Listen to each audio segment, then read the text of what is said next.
In Excel, we can easily share, move, or duplicate data by using Excel's copy, cut, and paste tools. These tools are located in the Clipboard group on the Home tab of the ribbon. There are 4 steps to the copy process. So, for example, if we want to copy the word total from E5 to A10, step 1, click on the cell you want to copy. Now click Copy in the Clipboard group. You will notice this dashed line appearing around the copied area. This indicates that the values have been copied to the clipboard. This is an area in memory that is shared by many applications. This allows us to copy not just to different spreadsheets, but even to different programs. Step 3, click in the cell where you want to paste the data, and step 4, click Paste. Note in Excel it doesn't just copy the value in the cell, it also copies the formatting. Also, a little clipboard icon appears whenever you paste. This is very useful as it allows us to change our paste options at the time when we paste.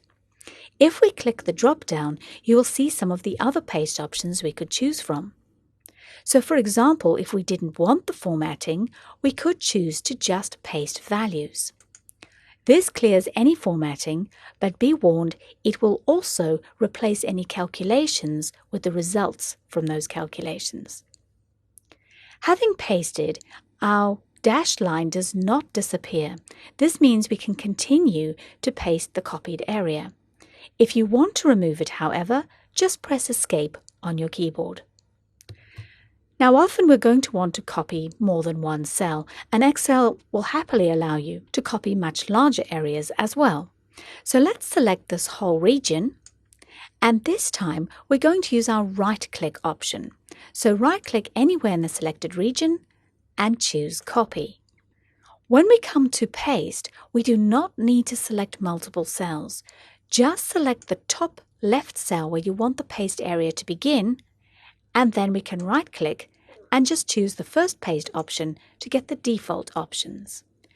The cut process is very similar to the copy, but it actually allows us to move data. So if I wanted this data to actually be on a different sheet, I could cut and paste. With it still selected, I'm going to click the Cut tool. I'm then going to come to Sheet 2, right-click on the top left cell, and paste. You will note, however, when you paste the data in a different sheet, although it brings through the formatting, it does not bring the column widths. So let's see how we could use our different paste options to address that. Coming back to Sheet 1, we're going to select our data again and right-click, Copy. Then come to Sheet 2, and this time just click in the top left cell. We're going to come to our paste options, and you will notice there's an option, 6th option down, to keep source column widths. And this time when we paste the data, we get the column widths coming through as well.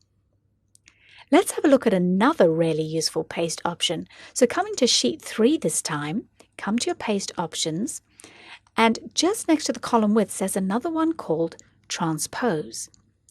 This is an interesting one. It allows us to swing our data through 90 degrees, so effectively what were columns become rows and vice versa. Finally, let's look at how we can copy into a different program altogether. So I'm going to come to a Word document now. Again, click where you want to paste and use our Paste option to paste our data. And of course, you can copy from a different program into Excel as well. So if we select our heading, let's try our shortcut key this time. Control-C or Command-C on a Mac to copy. Back into Excel and onto Sheet 1. I'm going to click right in my top cell and then Control-V or Command-V on a Mac to paste. And that is how we can easily share, duplicate, or even move data using the cut, copy, and paste options in Excel.